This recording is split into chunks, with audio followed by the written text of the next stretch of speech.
Очередь команды Сил Света запрещать. Hello everybody and welcome back to the qualifier for the International 6 European region, best of 5, game number 2 Alliance versus Escape. Well, game number 1 was mind-blowing.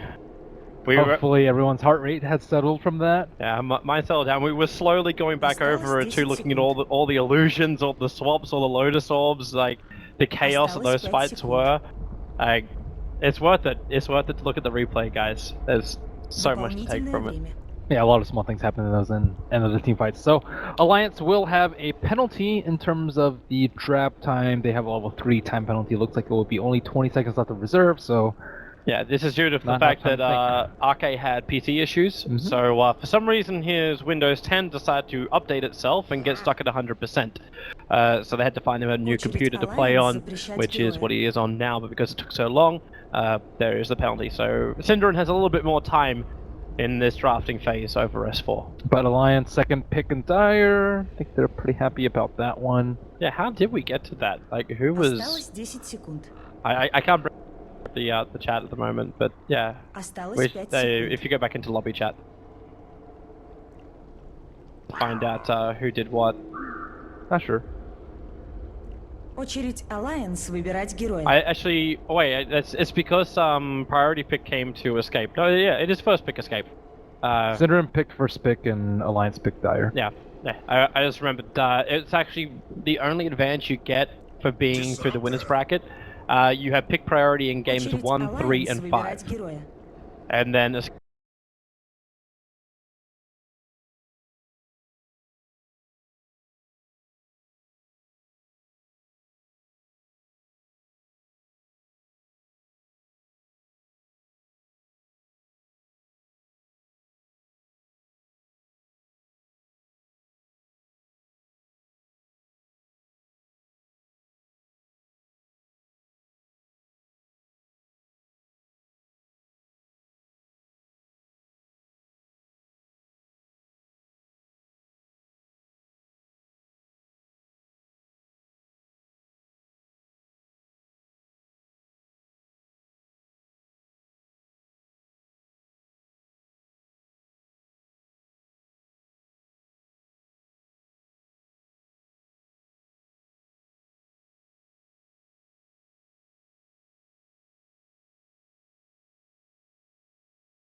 And I always get very unsettled when I see this, Ben, because we have a Dazzle and an IO together. We have a no stun support lineup, and I'm not counting Poison Touch. That's okay. That's what your Wisp partner is for.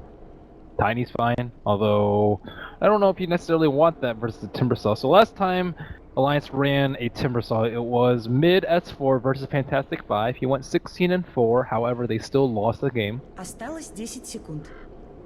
Really? Even when he got that much? Yep, 16-4. Осталось 5 секунд. And they still lost that game?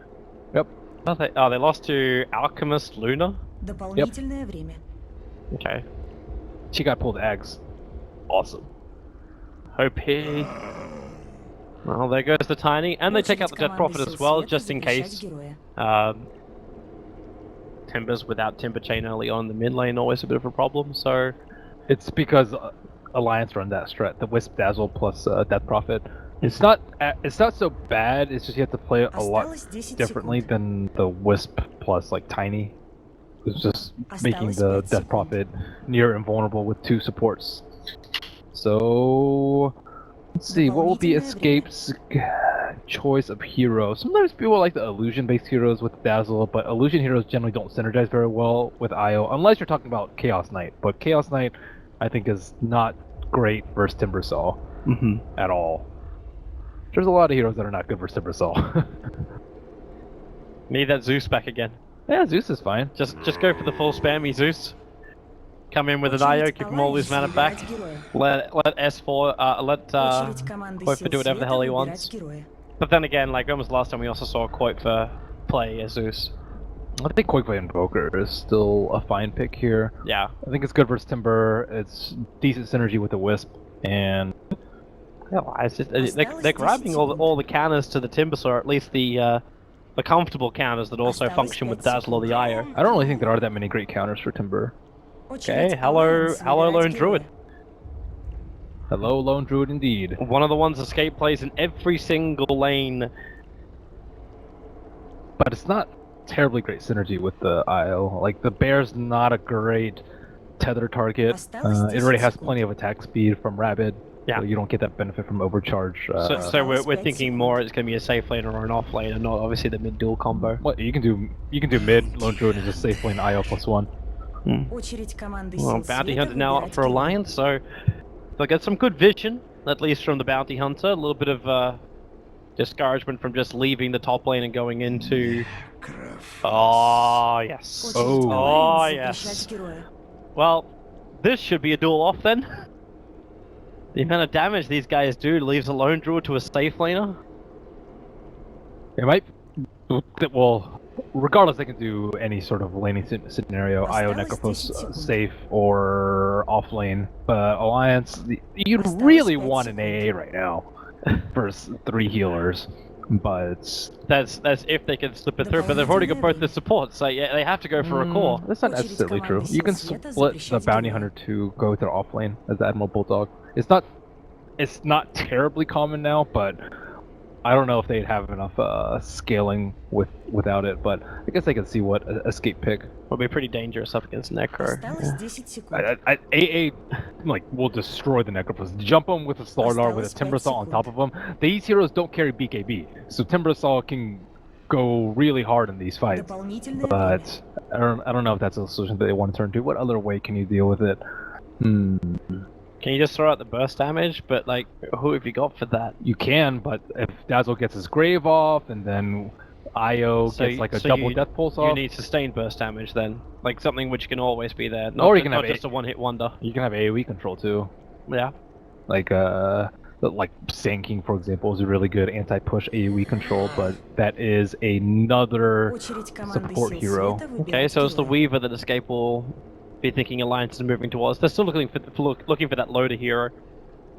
Yeah, we would have been pretty good. They don't have any disables, as you mentioned, and with the Slar amp and then the Weave, they can actually take down Necrophos fairly easily. Although I don't know if they want to all in on negative armor versus a Осталось Dazzle 5 Weave. секунд. And likely one more pushing hero for them. Дополнительное время. What else? Can would you be just good? get a... I want to say a fighter like a Lycan, which gives you a push as well as like your early engagement. But That's fine. Lycan, Invoker, I think is still okay. Push with Forge Spirits, but you're talking about Escape's hero, right? yeah, Escape Zero. Okay. But they might want something to combo with the Wisp. Actually, that's not the way they're playing it this game. It's just a battery for them. I don't think we've seen this from Escape. Trying to check out if they have any Necrophos games. They have played one other Necrophos game. See what else they ran it with. They ran it with an Invoker. Dazzle, Wisp, Invoker, And the Tide. Necrophos Tide, yeah. But they've already got the Lone Druid and it'll be a Faceless Void. So Очередь that'll be the last Alliance one up for выбирать Escape. героя. Up against Timber and Slaughter and Bounty, a whole bunch of melee there, and they needed something for AoE control. But it's a Faceless Void. There's no synergy with a Lone Druid. Yeah. It's very little synergy with the Necrophos because Faceless Void doesn't provide any burst damage of his own. Осталось I 10 must say, I секунд. do not like this last pick coming out from Escape. It feels like Synderen just wanted to tick the box for AoE control, and that was the last one he really had left to turn to in There's his plenty mind. of other heroes that have AoE control. Invoker. Дополнительное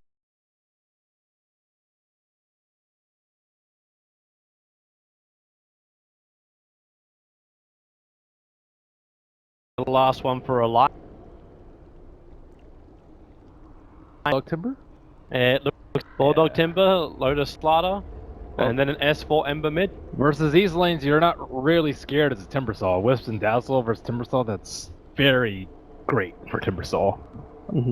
Good luck dealing damage to that reactive with your mediocre damage. So you're liking Alliance's draft a lot better, just Yeah. because of the dyssynergy of Escape. Yes, and also they don't have any good way to deal with the Timber. He struggles versus burst damage, but they have no burst damage. You can weave him, but then he'll have all his reactive armor stacks, and how is he going to get in range for Necrophos to Reaper him down? The saving grace for their lineup, I think, is Lone Druid by Koikva. They Осталось can 10 get that секунд. radiance very early and push down towers, Осталось but 5 then, секунд. like, where does the Paces Void come in? Do you need Yeah. the Paces Void to push early? I don't... get our predictions nice and quick. First play to buy a Blink Dagger. Приготовьтесь к A битве. Loda. Yeah, it really will be Loda. Time for barracks destruction. I don't really have faith in Escape's push, especially because they had to deal with the Timber Saw. The Chakram is a very good anti-push as well as. If you don't have faith in their push, then like Alliance not gonna be reaching high ground until 40 minutes. But if Escape do get a good start off, then they're gonna be taking racks between 20-30. But what if Alliance get a good start and the Bounty Hunter is able to hunt down the Wisp a lot? That's why it's called predictions. Yeah, 30 to 40 or 40 plus. I'm not sure. I'm gonna go 20-30. I'm actually gonna believe in Escape's push power. I've seen this work before, and I believe it's gonna work again. I'll go 30 to 40. Total number of Roshan kills. Oof, that's tough. This game could drag on a long time too, just like the last one. I'm gonna throw down 4. I'll throw it on 3. Total number of player deaths by 25. Last time it was 30 14, I секунд believe. до начала сражения. This game, I'll go. This game seems a lot more passive, at least defense-wise. I'm going 16 to 25. They have Bounty Hunter. They're gonna try and kill the Wisp a lot. Alright, I'm gonna hold back and say 0-15. So we're gonna have slightly different ones. That's a pretty safe bet when you're in an alliance game. Yeah. Битва начинается. Well, Vision, EGM is having his wander around. Nice early observer ward, they'll watch a lot of the movement, and already EGM, well, he starts the D ward. He'll get rid of the obs, goes invis, and is there... Nope, there is no detection. They can't kill him. They don't have any slow or stun. Oh, tether slow, but that's won't be enough to chase him down without a dust. If they had a dust, it would have been a kill. Yeah. But EGM. But you're not going to be carrying dust this early on up against a bounty hunter. What? Like, Some people do. You set your sentry in the lane. Yeah, but a lot of teams will carry dust and sentry just so, like, even if you don't use it for 5 minutes, you still threaten him so he can't reveal and play as ballsy as he just did right there. Yeah. Well, okay, more issues. It was the reason why we waited to start this game up, as he was having computer problems. Not a good thing when his computer crashes, and not a good thing for a mindset of Alliance when you keep having tech problems. But they have to be happy with that last win.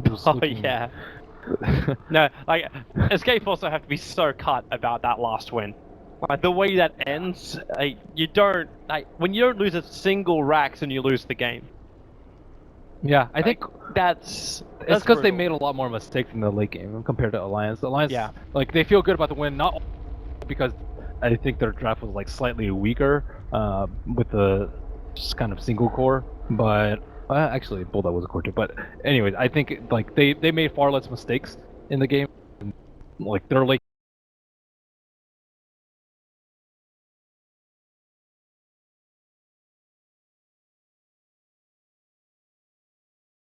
The chrono, or they had a good winter's curse, like all these small things, they just needed one of them to go right for them, or if they bought back earlier. For Escape. But at the same time, like some stuff, like you could not be understood for forgetting it. Like we were looking back, it's like, wait, and Rubik gets the VS Ghost. Oh yeah, because he's still swapping. You're like, he's sitting there, he does absolutely nothing because we just assumed, hey, yeah, I don't have a spirit, right? I think we both thought that was actually hero bound, not ability bound. Yeah, and then he could have saved the Invoker from dying a second time. Yeah, because he's walking around with his Blink, his Lotus Orb, ability to steal other abilities, Telekinesis Grab would have been enough. It's Cinderin, Force Staff, the Koipa into the Terror Blade. Yeah, we looked back at that and went full Sherlock on it, and realized that Cinderin actually pushed Koit for underneath the lineup of Alliance during that. Well, great lane for Timbersaw. However, looks like they will be sacking him to the Wolves. That is the tri-heal lane. That is... Wait, are they? Yep, he has TP scroll. He's going to TP up there. Oh. Well, I suppose it ensures Loda gets his farm on the bot lane. And Face's Voice not going to be doing anything against that. Yeah, they can kind of rotate in on Koipa. I guess Ake is not the best hero to gank, but they do have the Bounty Hunter, so maybe they can kill Koipa. He only has one sentry on him, and if he places it before the Bounty Hunter, he could be at a lack of vision for a pretty long time. So yeah, we just saw Admiral Bulldog TP. Arrow will also TP they're down. switching. They're switching. Keizu also picked up a TP scroll from the side, so he's head up to the top lane. They want to have the lanes go their way. Bulldog will get a lot of farm though, regardless, and I don't really think it's that important to switch lanes. You either keep down Loda or you keep down Timbersaw, but it looks like they're going to choose to keep down the Slardar. I wonder if they dual landed a little bit too. EGM starts getting attacked as he walks underneath the Radiant Sentry. Lets Keizu know at least that trouble could be coming his way. It's going to make it more of a contest on the bottom lane. I also want to keep my eyes on mid. Obviously S4 with Flame Guard as well as PMS is going to have a really good time up against Kuiper. Even if he is battling up against both Kuiper and a bear. He's doing a good job of keeping up the CS. Very difficult without a Quelling Blade, and you're against the Quelling Blade on a Spear Pair, so I'm very surprised to see them even in terms of CS.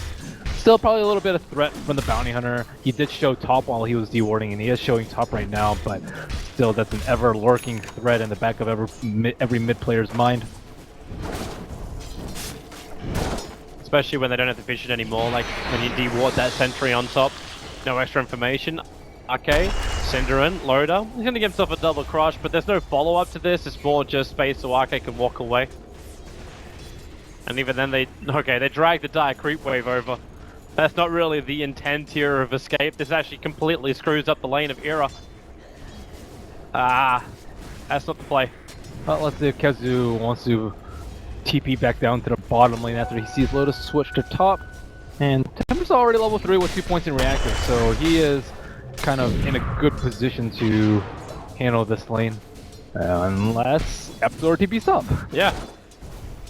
And maybe this is the way it would settle down. Like you leave Cinder and Era on the bottom lane to do their thing. And then Keizu as well as Yapsil just fight up on this top lane. So who comes out ahead of all 4 players TP and TP and TP and TP? I don't know. I would say gold-wise is going to go the way of Alliance, but that's also because they've managed to pick up more CS. But this is like negligible when you're 3 minutes in. Still more kill potential on this bottom line for Alliance. The ability to glimpse Era back into Admiral Bulldog with Whirling Death. It's only level 1 however, so Admiral Bulldog needs a couple of levels before he's really going to pose a threat. And by that point, Cinderin, well, he's actually already level 3 and bypassed the Shallow Grave. He went for 2 points up in Shadow Wave instead. That's the right build, I think, because he wants to... His goal...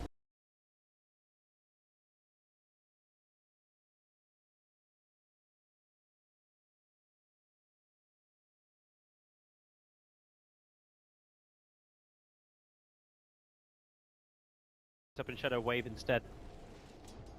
That's the right build, I think, because he wants to... His goal...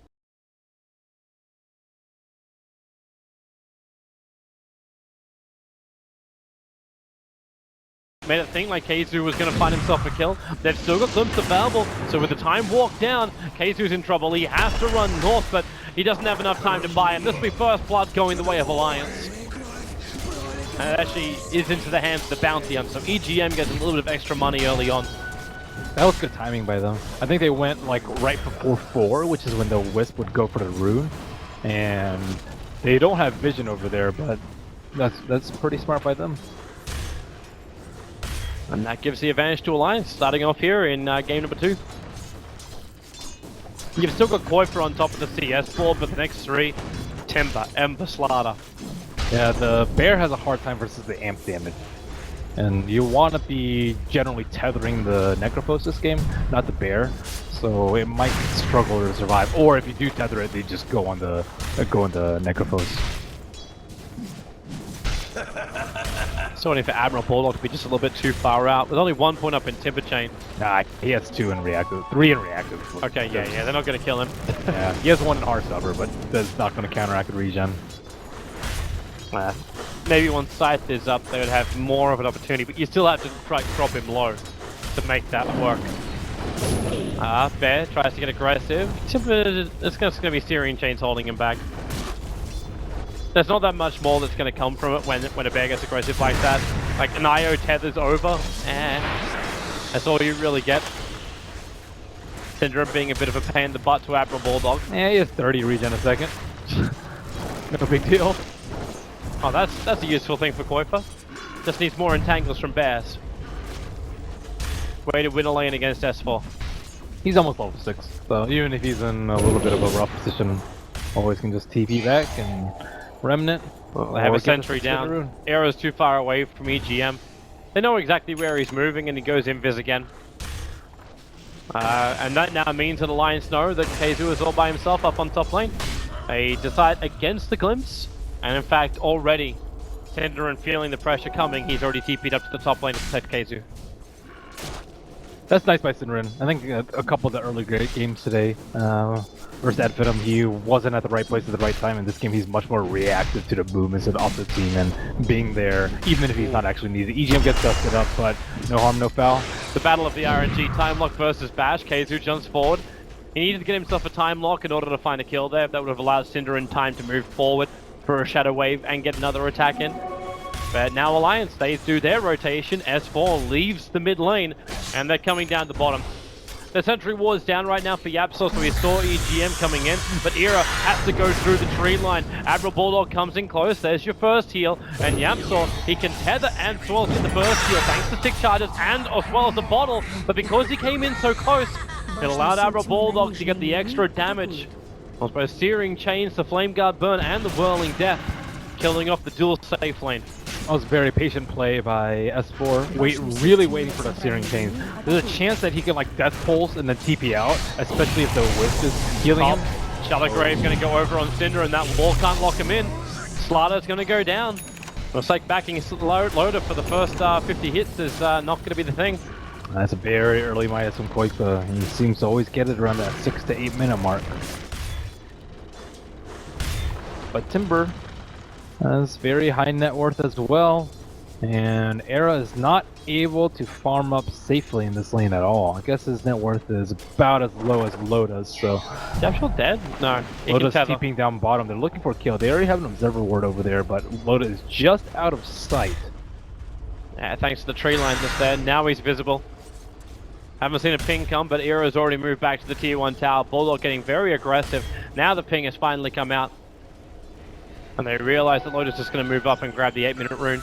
It's an invis rune, so we can actually make something work with this too. And Escape had no vision that it was an invis rune. So he's trying to decide which lane and gank. Which lane do they have a sentry ward in is more so what he may be thinking right now. Well, the sentry ward they have is on bottom lane. It expired mid as well. Yeah. Oh, guess we're just looking for Ketsu. Yeah, run up to top lane. Oh, he's gone for a different build this game too. Normally he goes for like Treads Vlad's with the Talon. I think this game opting for a Ring of Health, so perhaps Vanguard I don't think is particularly great versus their lineup. Could also just be a Battlefield. Amplification, mass amounts of stuns. Keizu, 3 seconds was left on Time Walk. Hence he was unable to repair the damage. Yeah, the only way he would have survived it if he had time walking and then chronoed and then run away. But nice movement coming out from a Slardar. They were blind at that bottom room. Oh, S4 jumps forward. He's looking for Yapsor. Searing Chain only going to catch out the Lone Druid's Bear. And in fact, with that happening, Koipa may try and finish the job on this tier 1 tower in a moment once the next creep wave arrives.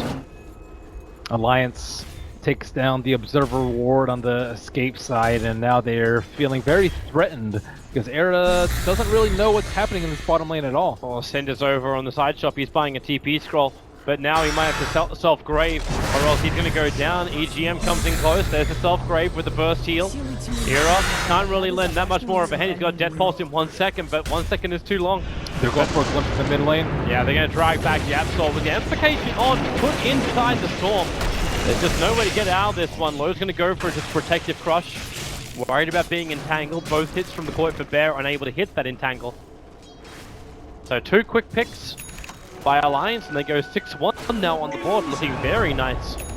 Both supports on Alliance are playing very well. The D-Ward being constant wards and putting pressure on all 3 lanes, whereas Escape, they're pretty light on the sentry wards. There are no sentries on the side, but they're not doing a good job protecting Era. He's just dying over and over. They TP too long.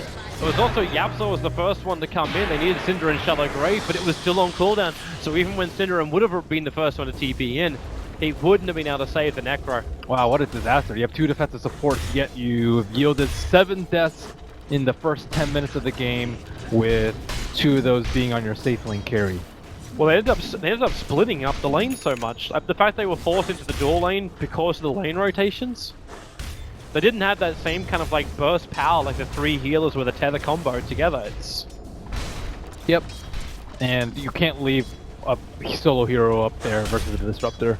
He'll easily be able to get a kill with a glimpse. However, they still do have Quick farming away. He is by far the net worth leader, and good radiance timing, I suppose, is around, what, 15 with Midas? 15, 16? 14's like ridiculously good. 13 is kind of unheard of. So 15, 16 is standard for free farm. Well, if he gets more towers down, that might be able to be sped up. Yep. They have already removed the tier 1 tower in mid, which is where Alliance are moving over now under the cover of smoke. They're headed down south, hoping for a trade-off. Yapsor is the only one behind that tower. But the top lane already belongs to Escape. Dyer's used scan, and both teams have used scan. So did Radiant. They saw Alliance in the tree line, and that's the reason why the IO's gone out. But this now just means Escape keeps pushing. If Alliance want to take out that tier 1 tower in bottom lane, their lineup is terrible for bringing down towers, especially when you compare it to what Lone Druid offers. So this will now be a tier 1 for a tier 1 and tier 2 tower trade if Alliance was looking for that. Instead, they're going to glimpse back Yapsor. They find the kill over on the IO. He spends practically all of his money before death. But these towers are still being brought down. And just imagine the support crew from Escape are going to have a really hard time surviving with the Slaughter, Timber, and the Ember just running at them. The Bear might be very farmed, but he doesn't do that great burst damage as well. So, yeah, like Wisp just seems like he's gonna die over and over, and maybe even feed some track kills now that EGM's 6. They found Keizu. Question is, just how far do you want to glimpse? The answer is, not at all. Era's gonna come in, the death pulse. Keizu needs a second longer, but he did not have it. And Admiral Bulldog has finished up the tier 1 tower on bot. Sloppy from Escape. Too many kills given away. Not enough done in the laning phase for them.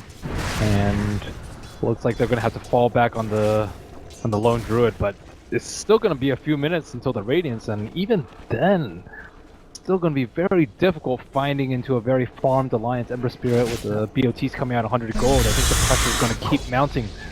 Especially when the Timbersaur is one of the ones who's got a hell of a lot of the farm. Like, all you gotta do is get the amplification on the berries and go ham on it. Is he gonna be able to Reaper any targets? I don't know. That's well, if Alliance come deep, then yeah. But if Alliance don't come deep, then the answer is probably gonna be no. And then he has a Veil on him, but he's the only person that does magic damage, so...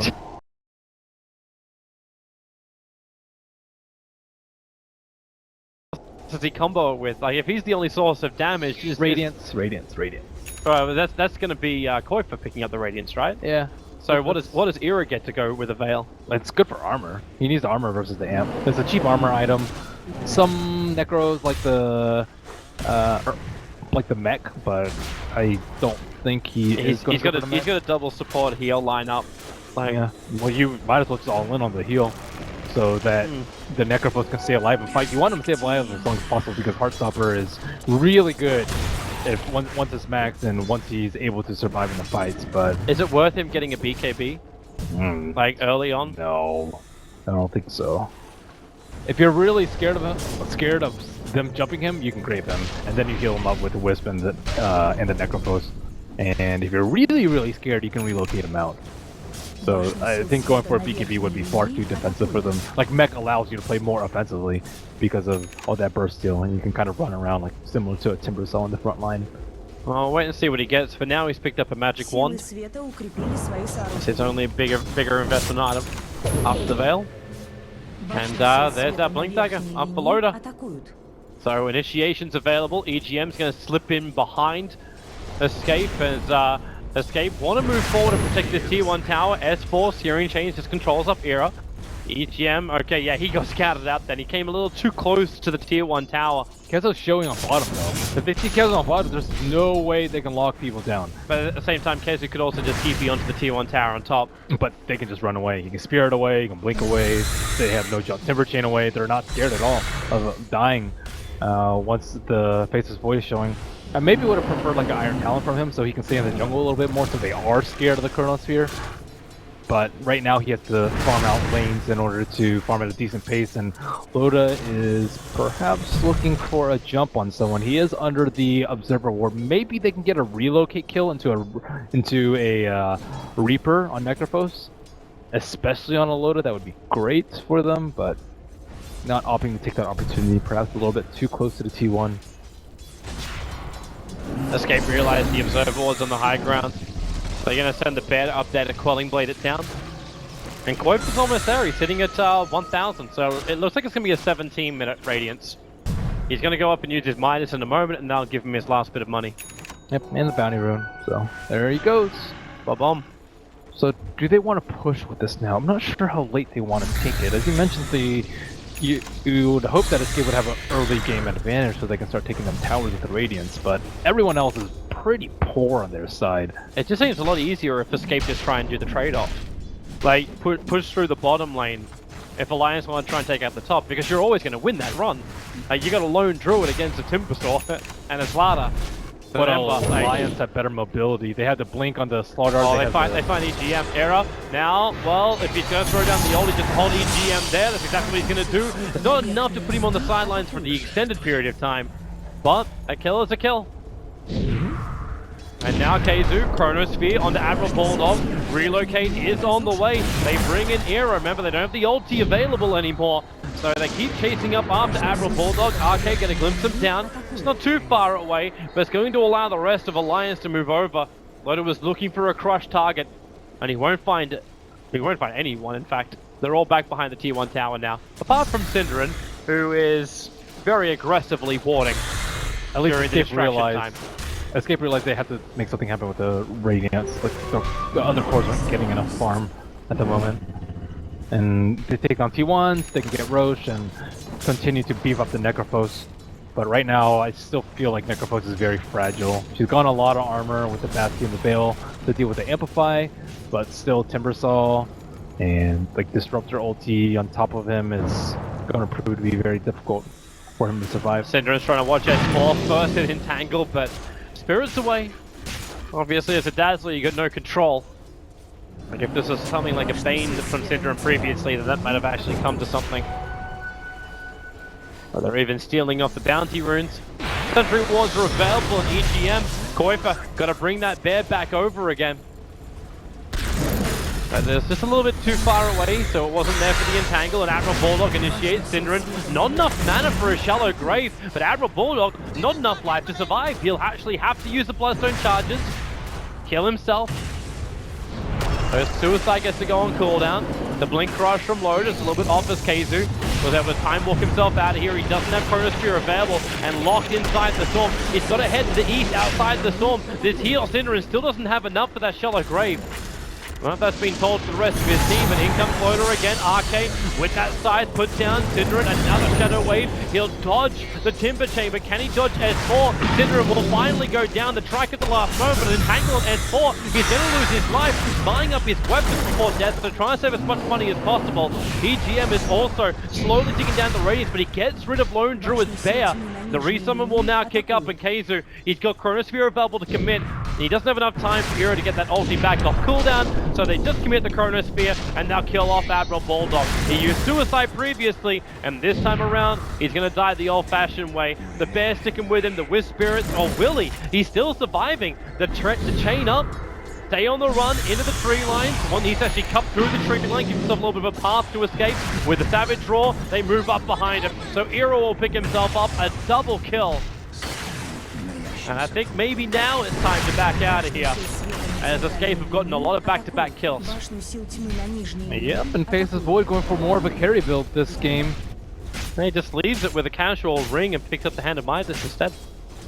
No Vanguard. No problem. He can also go Battle Fury if he wants to up his farm. But Vanguard's fine too. Loda, Blink Crush, gonna catch out Era. Keizu just time dilates, forces them back, and at the time he does that, he can also ensure the last hit of the tower. And it is, I was wondering if you do this, if Era would just go all out damage. It's a straight Dagon after the Veil of Discord to try and find that pop damage against anybody, but primarily Bulldog. I think primarily Loda at this point, actually. Timbersaw does have a hood, but Loda with Sprint on, he is the ideal target to Veil, Dagon, and Amp. or Veil Dagon on Reaper. And after they took that fight in that tower, Escape have... Alliance, they want to take fights with the Bounty Hunter track, but I don't think you take it right as soon as Lone Druid gets his Radiance, because that's exactly what they wanted Alliance to do, fight into their 5-man once they did have that key item from them. And Alliance granted their wish. Yep. And Bulldog thought that he was probably way more tanky than he is, and the amount of magic damage coming out with this Veil and Heartstopper is actually quite staggering, and Timbersaw is proving to be more than mortal. That Observer Ward, the Cinder Implanter down, that aggressive maneuver, while Alliance were distracted, scouts out the farming Bulldog, puts down another Obs and Sentry, also the scout after the bounty, and the ultimate, not enough damage. RK has one charges, triggers them off and gets himself just far enough away, but then again the Urn charge is going to kill him inside the base. So a kill still goes the way of Io, and they take the tier 2 tower. There's only one remaining out of tower. 21 minutes in, S4 gets caught. They're relocating back over. They bring in Era to join the fight, but they don't have the control. So S4 spirits himself away and goes back to base. Well, that was close.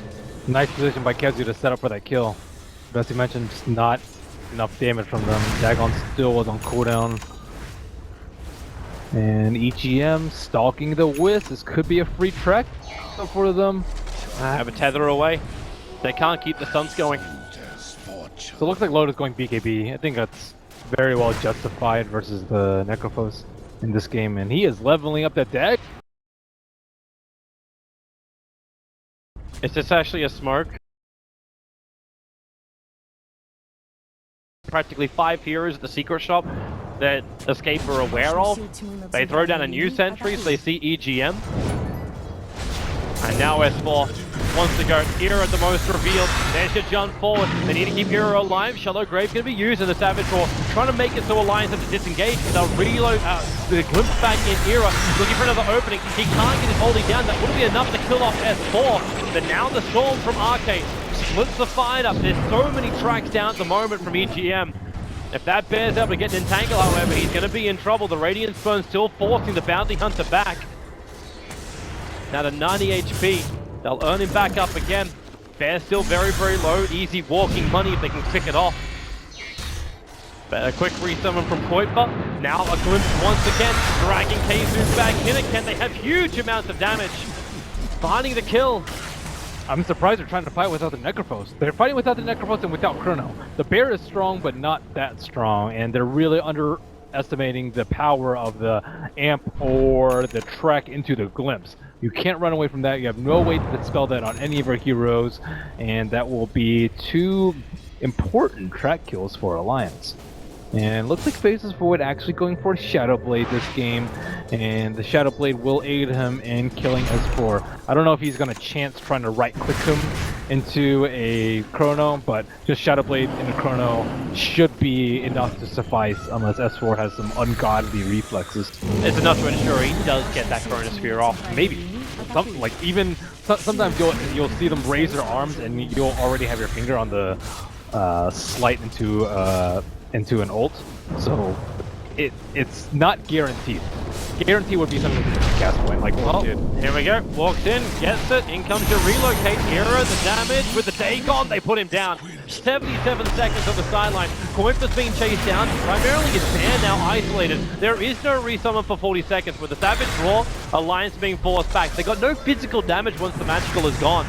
Thanks to the fact that they also are missing every time they try and attack. Yeah, that's a big kill for them. It should be an easy roast for them. Ember Spirit can buy it back, but I think if they buy back and they lose this next fight, they will likely lose the Rax. So I don't think they want to take that risk, and will save a fight for another day. And the Shadow Blade immediately paying dividends for Kezu.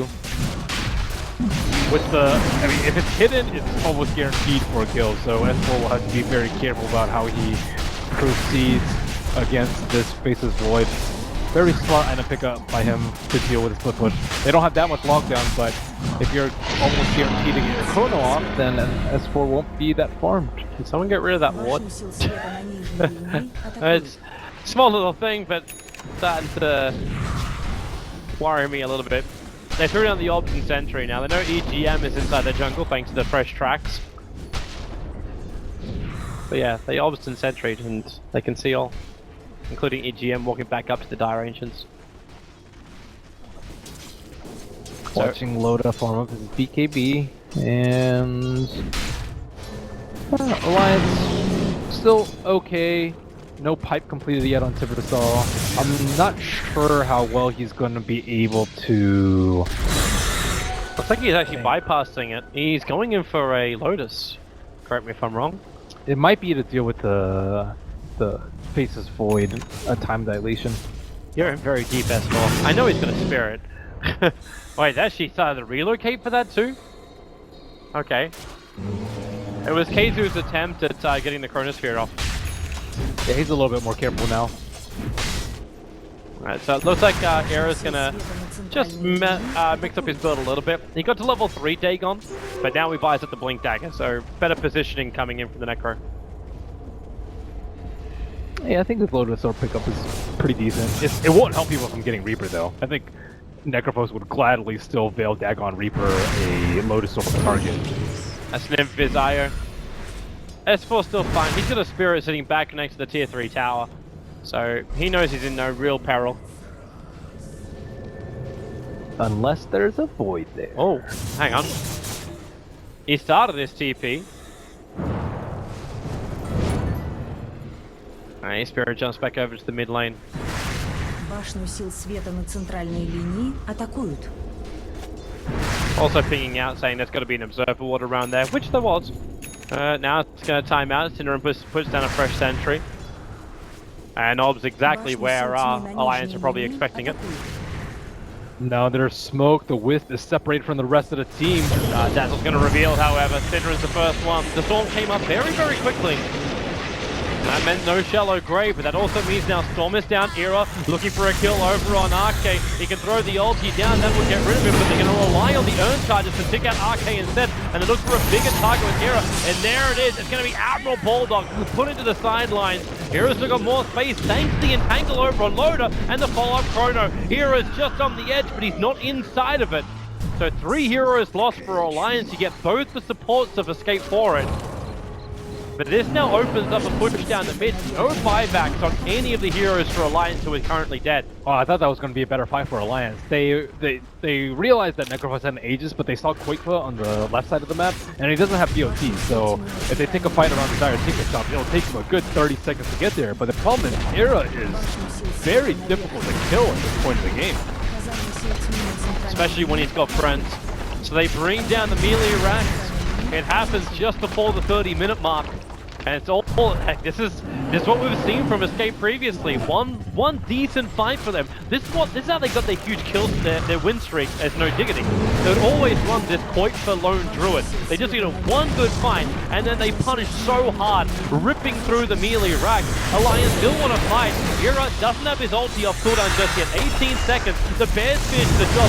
So you bring down double melee. Goifa caught inside the storm. So is Keizu. They have enough damage. One touch can't come off. The tether being used to make sure the Qualifier can stay alive, but Loda gonna BKB up again. This bear just wants an entangle on Loda, and it's gonna get it as well. Loda has to remain where he is. He'll cross over on the bear, but I'm looking at Era. He's got his ulti up. That's why the Lotus Orb has to be used to protect Loda, and Orlando retreat back out again. Bulldog back to front line, and this time Era will go down.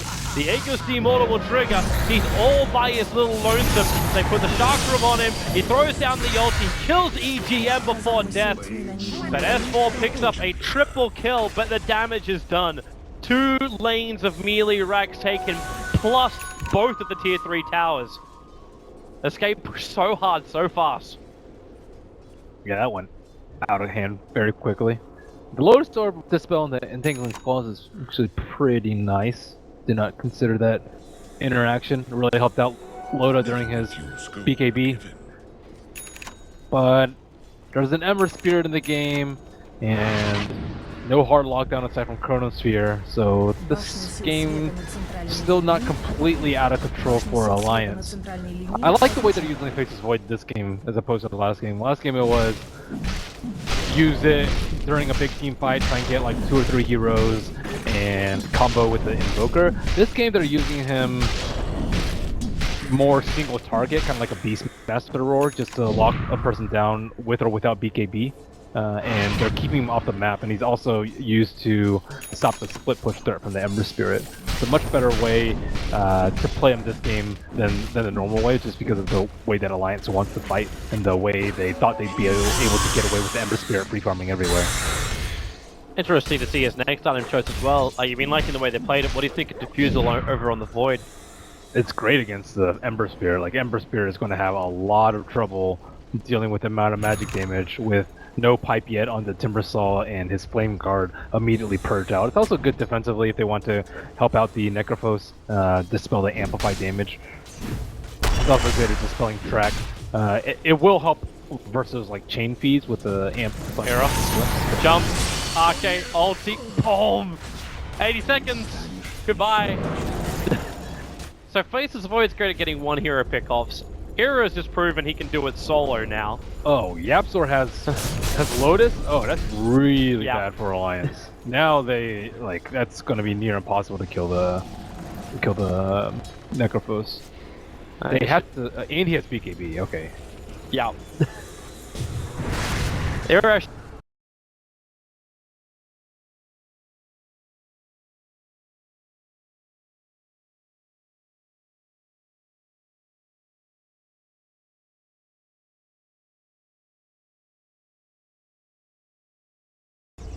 I guess he has a lot from Hood and stuff, but it's actually kind of a cool solution to deal with Timber. Because he does not care about the armor from reactive at all. And that's a very rare combo we see up against the Timber, because most of the time you get something like an IO or a Dazzle, like the Necro, like especially like the IO, like that Necro is always on that list of high to ban heroes. That's probably the reason why Escape picked it in the second phase. It's not very popular though. But oh, Syndran. Does EGM really want to attack him? I don't think he knows the K's of the neighborhood. They'll see the TP coming to mid lane as S4, and they're making their break for Syndran. There's your Chrono. S4 caught out. Relocate's coming in. Hera, can he actually? Yep! S4's out. 100 seconds. And they're going to move over to EGM as well. That actually may even be the game. Like, you're going to take Megas off this. Yep, I think so. Unless Timbersaw can work some of his magic over here, but Admiral Bulldog going back to his split pushing roots, but he's just a Timbersaw. Yeah, Timber can't hit buildings. Well, he can hit them, he just doesn't do much with it. Era, Dagon's coming off cooldown, Loda so low on life, 115 for him. Era will blink forward even if he's amplified, but remember, they're going to mop up the bottom lane, they push up towards top, and this is Escape forcing their way into Megas. Bulldog is on the front lines. Casey doesn't have his ulti, but he's burning through the mana of Admiral Bulldog, using the Diffusal Blade nicely. The pipe will trigger up. The Lotus Orb as well for Admiral Bulldog. And a blink crush from Loda. Era, ulti's up in 17. So he's ready to kill once again. Veil up in 6. And they just keep beating the racks. No way to kill the bear, no way to have any level of damage when your Ember Spirit, who's your primary source of physical, is not even there.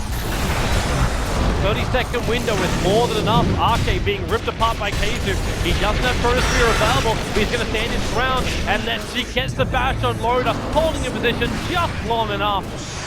And now EGM even entangled. He'll drop down. Besides this back off cooldown, Io will relocate in. They want to end this now. It's going to be on Bulldog, combining up with the Dagon. He's down for 40 seconds. Mass buybacks out from Alliance. It's now or never really for them, but it may actually be never. 7 seconds till the Ember is up. Looks like Escape will be retreating for the moment, but they will come back in for the final push. Very well executed strategy from Escape. I like the adaptation of the Void. I initially didn't like the pick, but with the Shadow Blade pickup and just solo using it on Ember Spirit instead of waiting for them to gather up in team fights, and the mass amount of magic damage from Necrophos to deal with the Timbersaw, it looks like the strategy is quite sound and will be enough to even out this series. Timbersaw, yeah, I didn't think they would have that much magic damage. I was like, oh no, it's just a Necrophos, but Necrophos with the negative regen is he dies very quickly. They're coming. Movement from Loda. Smoke's going to break. The bear was the first thing in. S4 triggers his double damage rune. He needs this kill on something, but the Chronosphere coming from K2, catching up the 2 cores. They're going to lose S4. Loda straight after, and there it is. GG, well played. Escape will take game number 2 on the back Атакуют. of a beautiful lone druid push and space created by the Necro. Not to mention just all-round better play coming from Escape this game. Might be time to ban out that lone druid. Maybe. But then again, Alliance also like to grab it themselves. They really enjoy that hero. Nice strat.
to pieces.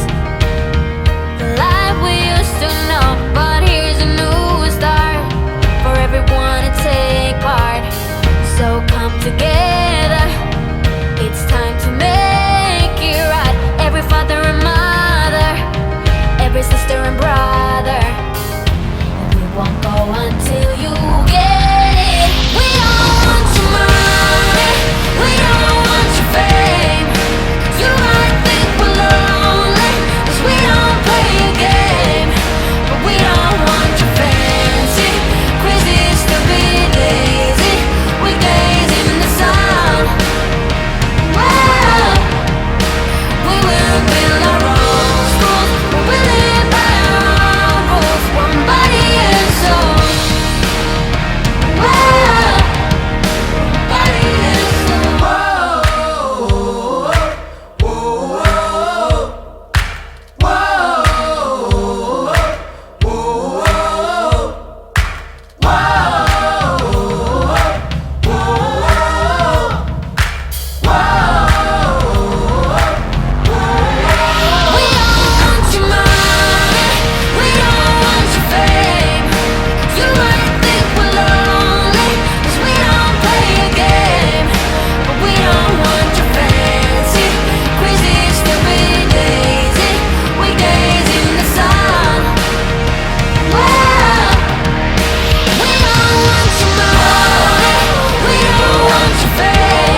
Welcome back, everybody, here to your grand finals, Alliance versus Escape. I'm Toby1 here with Merlini. Game number 3. Осталось 10 секунд. Liked it from Escape in game number 2, seemed a lot more convincing, even if they were so far ahead in game Осталось number 1. 5 секунд. Enabled by the Wisp, of course, and now that Alliance has first pick, things might change up a little Очередь bit. I Alliance am запрещать interested to see героя. how that will turn out. Also should flag the fact that Alliance is now dire Очередь команды сил 3 света games in a запрещать row. героя. Escape, the big priority is obviously like with Alliance for this game, but like Escape are willingly choosing Radiant so far, 2 games out of 3. Осталось 10 секунд. Just seems interesting when Осталось 5 секунд. Okay, I want to see if they ban out the Wisp. An Alliance changing things up a little bit will not ban out the Tinker in the first phase, and Escape will ban out the Wisp. S4 Очередь immediately picking команды up the сил Dazzle. света выбирать героя. So, Ricky Life Stealer. nah, that doesn't seem like Escape's style. Lone Druid is obviously one of the big ones you questioned at the end of Осталось game 10 number 2. секунд. Yeah, Alliance need to, like, they have Осталось picked the 5 Lifestealer секунд. before, but they also lost versus Quick plus Lone Druid in the other semi-finals, Дополнительное so... Or actually, it was just the first match. So I'm not actually sure how they want to deal with the Lone Druid if Escape pick it up, Очередь but команды сил in the света first выбирать героя. phase, not likely to be picked up by Escape. I don't know. They actually could take Lone Druid or Tinker. I don't think you could take Tinker, especially because Alliance can just mimic the way that Adfinem played Осталось against the 10 Tinker, секунд. I think. And Radiant Jungle is Осталось 5 fairly hard to секунд. protect. So we'll see what they go for. Well, Okay. So, Очередь they want to Alliance go with it. выбирать героя. Very now, early, Tinker. yeah, so Alliance now they have to. I think they need an aggressive support. Not right now, but maybe later to deal with it. So the best solutions for Tinker, Clockwork, Storm, Осталось 10 секунд. Invoker, Nyx Assassin. Would you really want to have a Storm though in this game? Storm Осталось 5 beat секунд. Tinker very easily in the last series. If you didn't watch them, Toby, Hi Ben. Дополнительное they used время. Elder Titan plus Tinker. Elder Titan plus Очередь Storm команды to сил kill the света Tinker запрещать over and over, and героя. they jacked all the stacks very early. Well, they're gonna go for a Brewmaster instead, so more S4 style with a Brewmaster mid. Mm-hmm. At the same time, Очередь Alliance has played Alliance around with запрещать Loader героя. playing the Brewmaster safe lane, so I would 100% lock them into it. And it's not a bad dual lane off if you want to have Brew and Dazzle together. Yep. So Alliance aren't really restricted by the first 2 pickups. Obviously, Escape are a lot more obvious Осталось with what they're 10 doing Осталось 10 секунд. with the Tinker mid. Очередь Still, you команды do need сил a solution света versus the запрещать Tinker. героя. Once it gets at a point of having Blink, Bots, Ags, Aether, it becomes incredibly difficult to push high ground. So yeah, generally teams like to limit his bot timing. That's what Adfinem did. Осталось 10 секунд. Alliance, they might take a different route though. Another route is just outlaking Осталось him with 5 just секунд. mass like hearts and just super tanky heroes. But even then, it's still hard to right-click towers because of that. Дополнительное время. Occasionally you'll see teams push very early on versus the Tinker before he can actually get his Blink Dagger, and then that's pretty all in. That's like with the Lone Druid, Pugna, these sort of heroes that can end the game very early on. It wouldn't be that much of an all-in though, like if you ran a Lone Druid as well as a Brewmaster. Like Brewmaster does Yeah, your it would initiation be. for you and you just take towers. It's just if it gets past 30, you're not in a good spot, which is very common versus the Tinker. But overall, they don't have a hero to really stop Tinker from blinking or Осталось 10 секунд. marching or farming at the moment. So I wonder if they're going to go Осталось 5 aggressive секунд. with their second support or try and outlake game them. It seems like they're going to play pretty aggressively with the Brewmaster first pick. Yeah. Well, with the Brew and a Dazzle, you already want the Brew up in the front lines. I'm surprised they banned out the Terrorblade after Tinker seems to be one of the more effective counters against him with the Aghanims upgrade.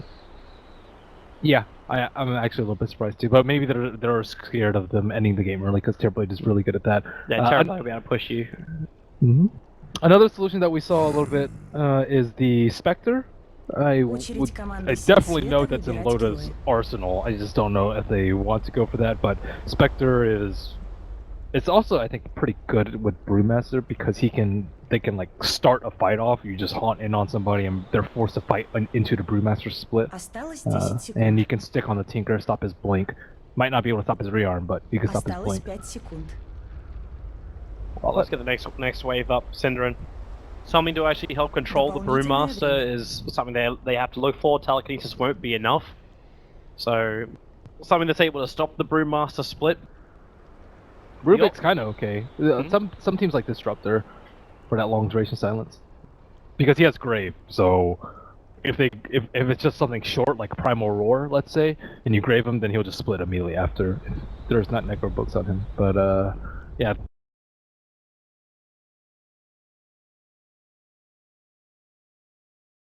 Pretty decent to counter Grave with. I was wondering if they'd look for Skywrath Mage as well. Skywrath's pretty good. They don't have a high points up in Seal. They don't have Void though to combo with it. Yeah, that was the only thing which is a little bit off.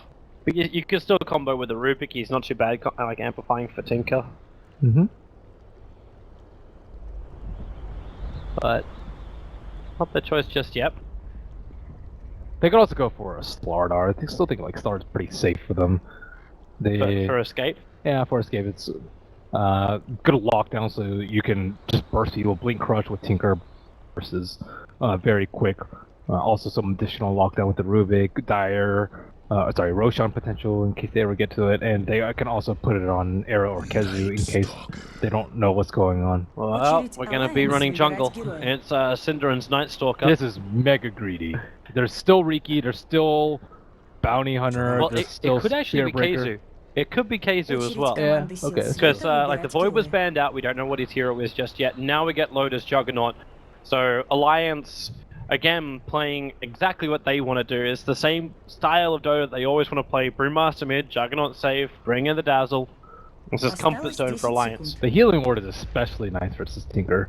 You don't have to go for all these defensive items like Mech and Pipe if you have the Healing Ward, because Tinker doesn't have an easy way to kill the Healing Ward. So Is this when you want to have that hero that slips behind the lines? Like, because if this is a core Night Stalker, can you get away with like running like Bounty or Riki to slip in there, or do you just get a lone Druid core and have the bear get rid of it early on?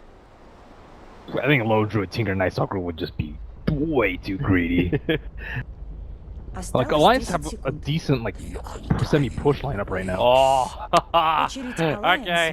Aggro Tri Lane coming in. That's a Keizu Night Stalker and a Synderen Undying. I think Juggernaut's one of the better heroes to deal with it though.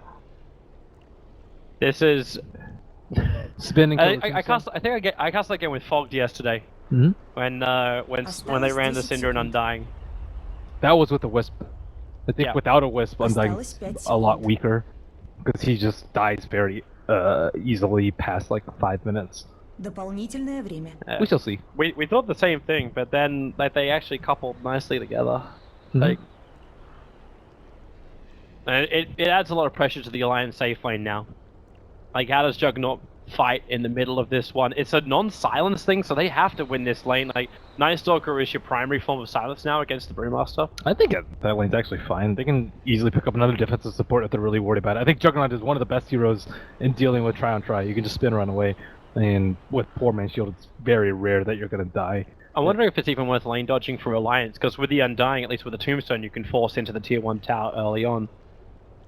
Yeah, but if they lane dodge, like, I think a solo hero would be way more scared of that, like NP or something like that. It would easily get dome. I think with Dazzle Juggernaut alone versus 3, they should be pretty okay. Especially because there's 2 melee. If you want to do 2 melee versus those, like, the Dazzle heal is still gonna hurt you a lot when you try and CS. So Juggernaut will be okay in CS and melee. Speaking of Nature's Prophet, he's gonna be picked up, so Bulldog gets levels on the off lane and then comes and joins his teammates when things get rough up on the top.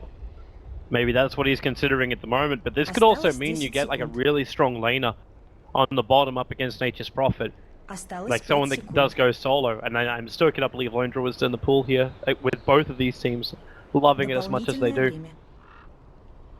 Осталось 5 секунд. Nature's Prophet's nice. Bulldog doesn't usually help out his tri lane. He usually just gets level 6 and throws his ultimate out, not actually TP.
defensive support. It's gonna prove as enough of a substitute to help him out, and she's just really slow. I guess she does have pretty good anti-push with the snake, but snake doesn't affect Juggernaut while he's spinning. It doesn't really affect the Brewlings that much. It doesn't affect the Shadow Shaman with the Mass Serpent Wars, and there might be too many units for it to even hit the heroes with the help of the Nature's Prophet Trance.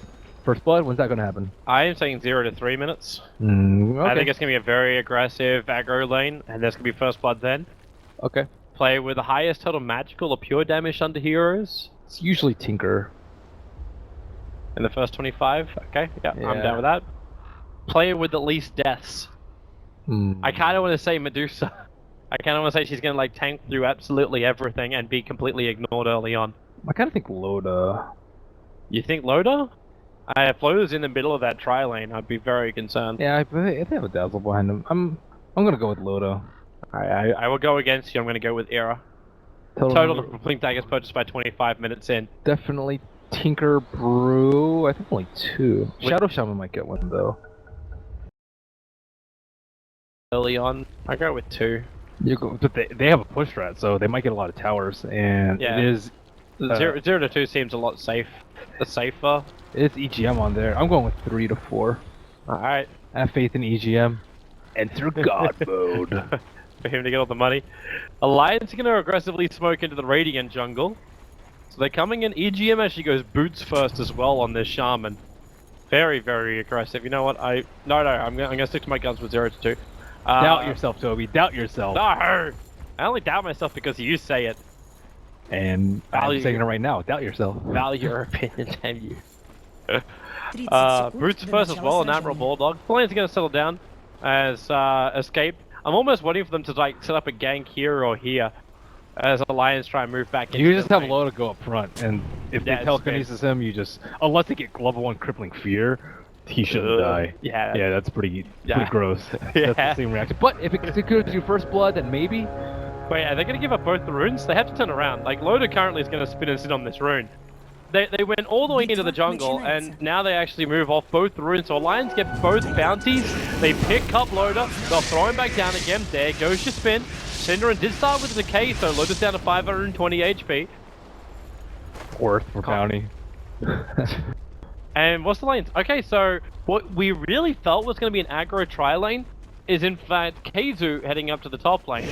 You're going to run Undying as well as Medusa in the mid, just to start with. It's just a casual decay. Oh, they are putting quick blood. And yeah, Yabsor's rotating down to help out Koifa, who's the Tinker on the bottom lane. So they're making sure that they get the BTs and the progression, item progression on Tinker. And they're making sure to keep down S4. Medusa will be a pretty good matchup against the Brewmaster, sapping most of his mana and nullifying a lot of that Thunderclap attack. I have seen some brews go early level on Drunken Haze, but Mystic Snake does a fair amount of damage, and Drunken Haze is usually only versus pure right clickers like OD or Viper or Razor sometimes. I was gonna say Synderen has one of the coolest sets of Undying. Bulldog With the getting wrapped animations around. to come, yeah, he's in trouble. He has his boots, but Yapsor picks him up. They start with the decay, drop that life down, punch him as well. Koifa still got the laser available, and he waits for it. He waits for it so long until he makes sure he gets the last hit in. And this is now going to be his early boots. And the Soul Ring's going to be coming at a very quick rate as well. At least he hit level 2, so he doesn't have to blow a TP score down there, but not your ideal start. Welcome back to the lane. Yeah. Synderen's going to have a hard time keeping this up, however. Like, he doesn't really have mana to sustain this. He has clarity. Like, he just burned it as well, and now Bulldog makes a break. If it's a regen rune on bottom or something like that, maybe that would help. And in fact, they're bringing Keizu over. Like, Keizu's on his way with the Void, so 2-minute rune. It's going to belong to... Okay, they'll give it to the Bounty Hunter. No, wait, to the Night Stalker.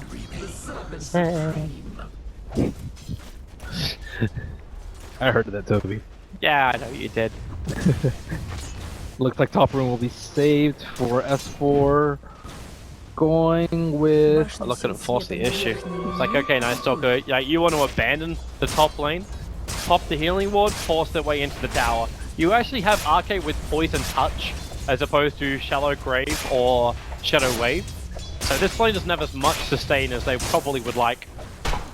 no Bassy. Башню And сил Yapster света will на be верхней TPing. линии Wonder атакуют. if Bulldog's gonna TP to try and match. They wanted him. Силы света укрепили свои Yep, he has сооружения. boots though. Башню they need сил света shackles. на верхней линии That's the only way that атакуют. works. But it's 330 might movement speed of EGM versus the 335 movement speed of Yapsor. Still very risky for Yapsor. It's playing with fire. Especially with the level 1 Fade Bolt. But if he doesn't, then Alliance easily push this top lane with no real Башню сил contest. света на верхней линии атакуют. And all he's gonna do is just delay it up a little bit longer. Like support can rotate over. Then again, you don't want to bring the Night Stalker. Like Night Stalker won't want to move for another 45 seconds. So it looks like they will have to let that tier 1 tower go.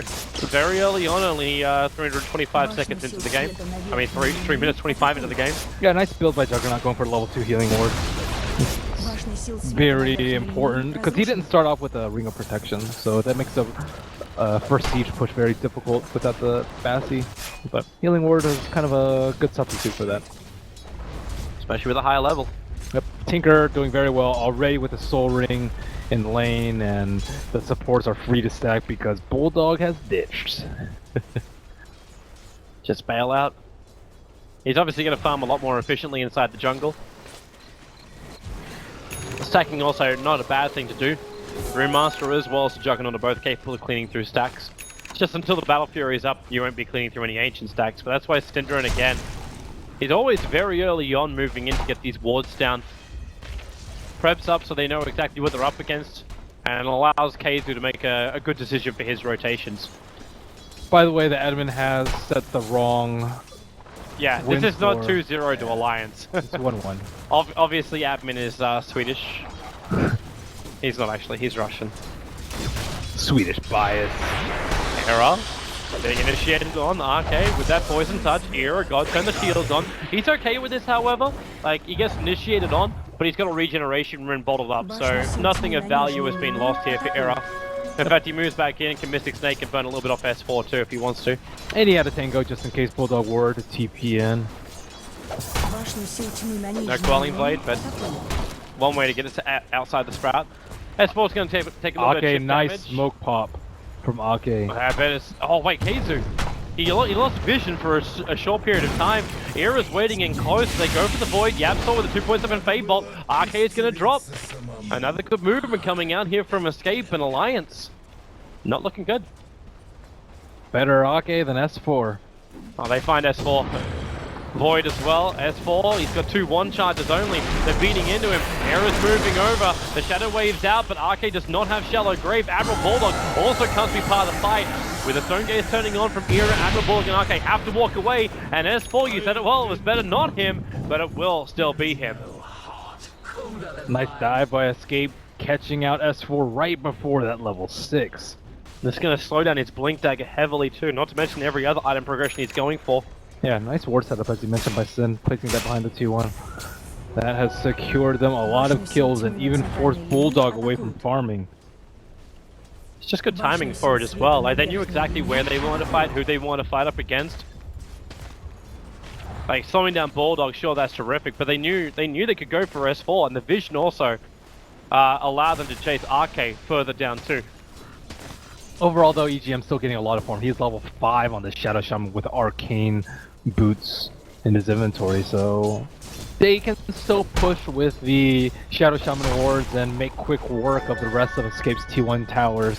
However, they will have to fight into March quite soon, as Quick was only 300 gold away from his BOTs. I'm kind of surprised too he leveled that up. I was waiting for him to hold on to the extra points. Era initiated on, the collapse will be there. Brewmaster instantly into the split. They need extra help. RK dropping very low, because took a lot of damage from the tower. And now with a spin from Loader, he goes under the tower, so they do find that kill. Bulldog comes in to help out. Synderen's Tombstone not doing enough work. The Brewling's focused on it, and Synderen stunned up by the Stone Brewling. The pickup on Bulldog will throw him away, allowing Synderen on 19 HP to escape out of here. Yapsor will break free of the Sprout as Synderen denies himself up to the Ancients. But the Mass Serpent Wards are already up for EGM, up at level 6.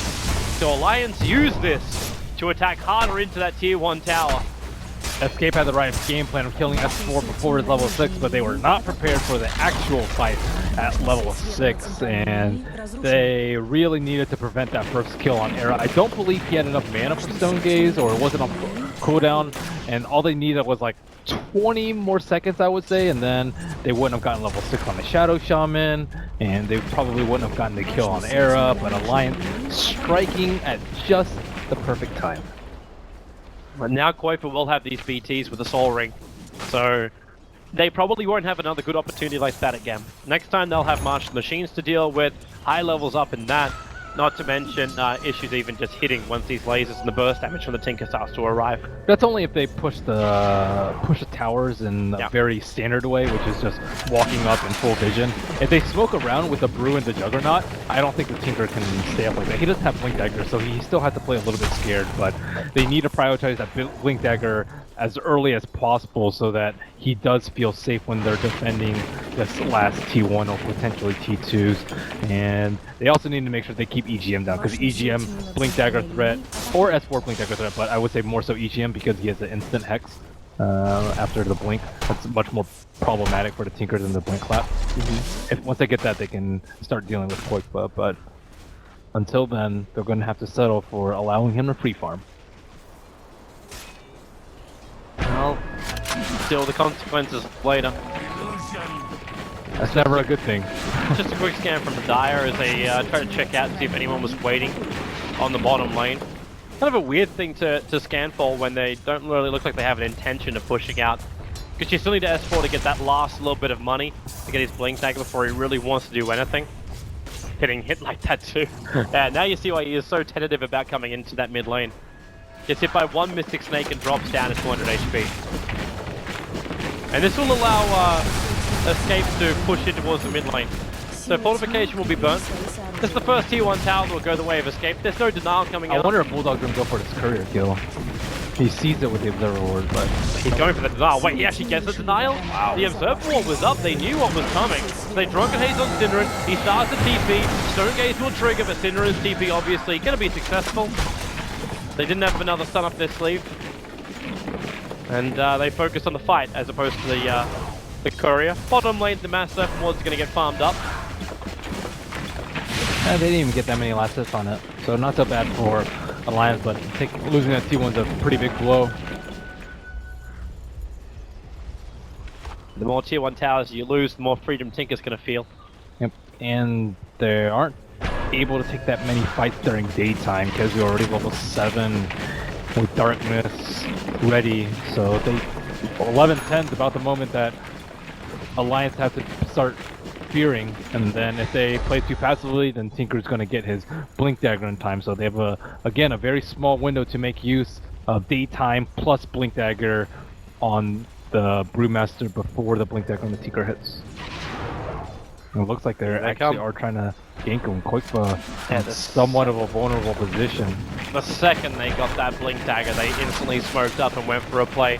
Yapsol's holding behind Koikba, and with the Martial Machines, they'll have to go underneath the tower and take the damage. This is the only way that Alliance will be able to do it, but they'll be happy with it. S4, nice pickup by Yapsol, picks him up, throws him down, the split will happen, and Koikba, oh, he's up and towards the air. Admiral Bulldog will arrive as well, so Yapsol, low on life, makes a break for the tree line. They still manage to bring down the Rubik. Koikba with a laser. RK so low, down to 2 HP. Thanks as well to the Shallow Grave, he will survive. So the gank is successful, the Brewmaster split will work. And this will be a tier 1 tower as well, going the way of Alliance. Another perfectly timed push from Alliance, or gank push rather. And they're still going to have the Mass Serpent Ward, so they can attack to the tier 2 tower here. I think if Kezio had used Darkness, they wouldn't have been able to see where Tinker was, because he could have just BOT'd out in time. You're not going to risk Blink clapping when the Tinker's already there. I guess maybe they might have, just because they're confident that he didn't TP away, but Darkness would have made that a lot easier. And I'm not sure what Kezio's saving it for, because it's about to hit Darkness anyways. Maybe he's... Okay, yep, S4, pick up, Yaps is going to throw him away. Yeah, they admit the fact that bottom tower is gone. They had ways to actually deep-push after Ether Shock level 4 was stolen by Rubik. They knew they can get rid of the creep wave, but there was no way to come in close enough, not with the Brewmaster split looming. And the posturing as well from Alliance. Akira will be going for the Yasha. Trev Yasha, I think far more damage than the phase Yasha, but they're not slowing down as quickly. Hello Roshan, and there's a time. Yeah, send the trees in here, which is just not going to help Loader at all because this means he gets collapsed. They need to block the spell shield so EGM can at least get the Hex off, buy them some free time to attack in. Yeah, they're good. DD's still lasting for quite some time. Level 2 healing ward still out from Loda. They're A-okay. Trade-off is the tier 1 tower on top lane. Last year actually didn't go the way of Medusa, which is not the greatest thing in the world. But Nagus Timor now into the hands of Loda. That was a lot faster because thanks to the double damage. And escape. It's a standard trade-off. Except normally you're at that point where you trade the tier 2 for Roshan. In this case, they only traded the tier 1. Yep. They still have time for Tinker to buy his Blink though. And this should make him extremely difficult to kill. Let's check the status of EGM's Blink. Wow, EGM is 2300 gold too. So Blink for Blink. But he didn't buy it. Well. He bought something else. Okay, what did he buy? Ogre Club. Ogre Club. Oh, okay, they're going for Scepter. They're going for the push. Either that or he wants to be in a solid lockdown and gets himself a BKP, but... Wow, that's pretty... I did not expect that coming out from EGM. So... normally he would be the initiator. Yep. Well, they feel strong enough that having just the Brewmaster Blink and the Prophet TP over is enough. Maybe the other Blink Dagger we should be looking at is Loda's timing as well. Okay, are they going to smoke right now? Because they are pretty close to Radiant Observer Wards. They're grouped up like they want to smoke. RK is visible under 1. Yep. Okay, they see S4 moving as well.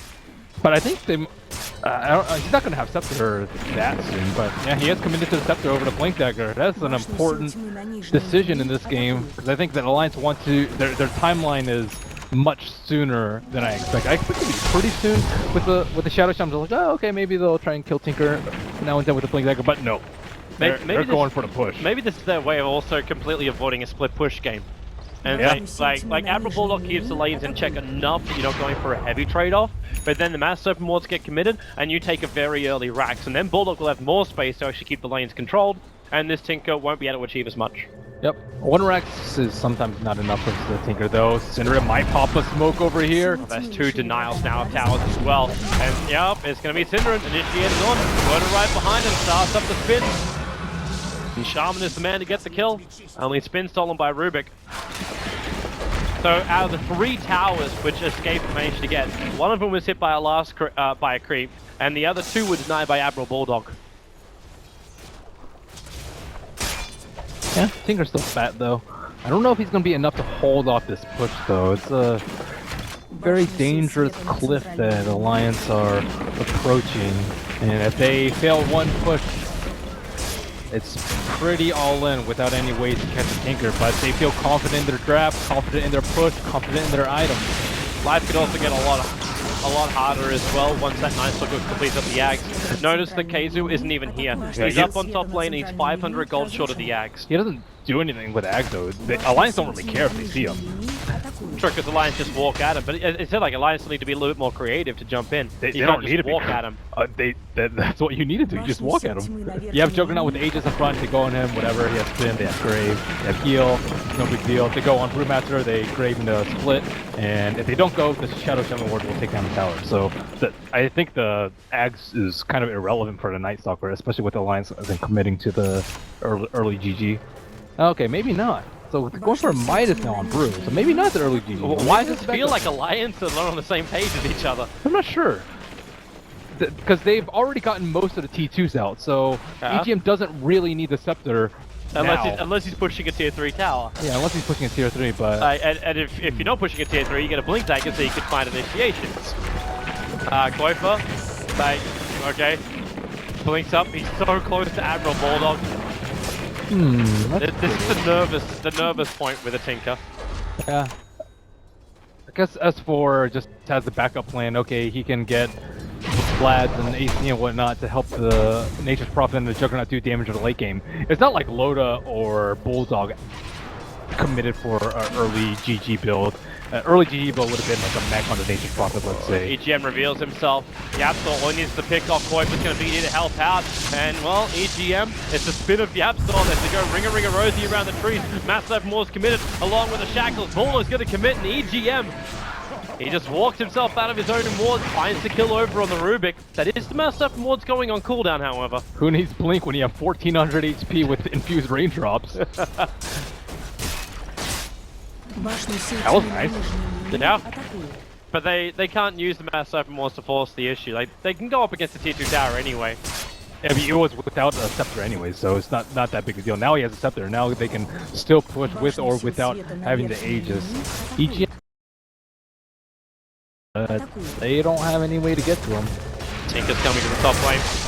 Loader instantly starts to spin. This is now the second time I've seen Quote for TP directly on top of an Alliance hero. The other time was S4 in mid. When are they going to go for the push with the scepter? Or are they going to go for the push with the scepter? I bet Escape are actually wondering the same thing too. It's like, what the heck? He didn't go for Blink? It's really wrecking your brain, isn't it? It is. It doesn't feel right. Something is wrong. It's a little strange. Well, actually, it's not the Blink that throws me off. It's more the Midas on Brew that throws me off. Yeah. Because I think they could have committed with like a Vlad's or a Pipe. Unless that's the plan B. Yeah.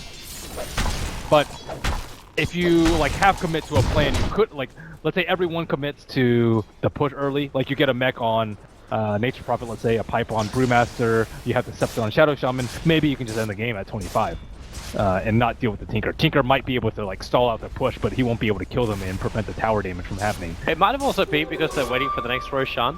Like the next Roshan could be up in 2 minutes time from now, and with a Midas you'll guarantee you'll have a second major item by the time you're ready to push. Yeah. And also having the higher levels. Or you could have 2 major items. You could have 2 major items. Jump comes on the Absol, pick up on S4, wants to throw him back with a spin from Loader. No way to escape from that. Easy pick off. And looks like Juggernaut committing for a late game build too with the Perseverance, but here they go. The Scepter. They're going to fight into March. So wards are down, S4 very aggressively blinking forward. Doesn't have Aegis anymore, remember, he's to the last to split, and he's faced into it with the silence, actually making sure he cannot split. The Shallow Grave will allow him to get back out. Loader, stone gazed up, wants to outrun it, but the void from the Night Stalk will be more than enough. Wards can take care of it now, in comes S4, starts to split. Syndra, the most exposed to the front lines, very quickly brought down. The shot from EGM ensuring it, and that Tombstone won't last much longer. The fact it's already gone down, but Alliance are on the retreat. Syndra and bias back, straight to the front lines. They're keeping up with the Brewmaster. Bulldog tries to create a little bit of space. As S4 into the trees, they get the pick, they get the grab. And the split actually stolen here from Yapsor. They need the grab on Arcade, but they do not have the stun available. They'll see EGM, but it's all too late. So the tier 3 tower is taken. You gave a Brewmaster split to a Rubik. And you lost both your Juggernaut as well as your Brew. Who really is coming out on top of this? See, this is where the decision comes in. It's like, what if he had a team fight item instead of the Midas? What if he had that Vlad's? Exact push? What if he had Vlad's? What if he had Pipe? And maybe Juggernaut wouldn't have died. Maybe they'd be able to get that, get a range Rex instead of having to back off early. But at the same time, you have to consider Alliance's late game and their potency going there. It would have been much worse for the late game had they not built this Midas on the Brew. Yeah. Well, in the meantime, this push strat is going to get harder and harder as Era gets bigger and bigger. He doesn't actually finish up the Manta style. He just built a Lincoln Sphere coming out in the courier. Maybe not wanting to get kited by the Brewmaster and constantly thrown up in the air. Not kited, just controlled by the Brew. Quite possible. But then you've also got EGM who's soon going to have his Blink Dagger. Yeah. So you can easily just like stun him and then throw him up in the air and just deal with everyone else. Yeah. Or just siege the base. So Alliance still in a pretty good position. Shadow Shaman, he's gonna have his blink anyways, so looks like at the end of the day the decision for Scepter or Blink first won't matter that much for them. Escape have pretty good map control. You mentioned the Scepter already out for Gezu. And the gem. What is this Ring of Health for? Is that for Lotus? On the Night Stalker? Yep. It could well be. It could just also be like, we saw it in the last game, right? Like that casual ring early on, just so he's got more lane sustain. You don't need it. He has a high natural regen as Night Stalker. What he needs and what he grabs, maybe two different things. Yep, so still wanting to fight. He's got this Brew split for a fraction of a second longer, so he picks up S4 and then goes into the split. They want to isolate S4, unable to do so as the Dazzle gets up towards the air. So no Shallow Grave available for the moment. It's just the Rubik Brewlings having to back out. The Medusa's pushing the mid lane in the meantime. So Alliance, like, they don't want to fight this. The Juggernaut gets sent up, the Rockets from Tinker, the spam is quite good. The tier 2 tower is still being brought down by Era while Alliance are being forced to fight. Kaizu keeping up with the chase, Aghanim Scepter, oh, he's got the silence! S4 won't get the split off in time, he gets bursted down. Kaizu, he can't die here, they've lost the Gem of True Sight. He got picked up by Loader, and now he's running out, but look at the rotation. Era's coming over from the mid lane down to the bot. They're looking for an opening, turning on the zone gate. EGM trapped on the side, he'll drop down the wall. Yapso heal is nowhere near enough, and Bulldog also jumping down, looking for Synderen. He'll TP away successful, and this leaves Era stranded and brought down underneath the tier 2 tower. They lose Gem, and they lose the fight. There is no way they should take that fight. That was a very optimistic stone gate by Medusa, but the bigger problem is that the Tinker can't get there for the fight. You want to take fights around creep waves, around towers, so that Tinker can BOT there, maybe even bottle up some low teammates and then spam all his spells. But when you take a fight near the Alliance T2 without a good way for Tinker to get in there and set up for March, then you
already down. Era turns on the Stone Gate, trying to bring down Loader. There's still the Aegis Immortal to get through. The, well, okay, the second Wars is down, but it's Yapstor who managed to seal the Mass Serpent Ward, making a buffer between Alliance as well as Escape. But the Juggernaut, easy Omni Slash, bringing down the Night Stalker. The lasers and the Mass Rockets just keep flying out. The Aghanim Scepter over on that Tinker causing real issues for Alliance.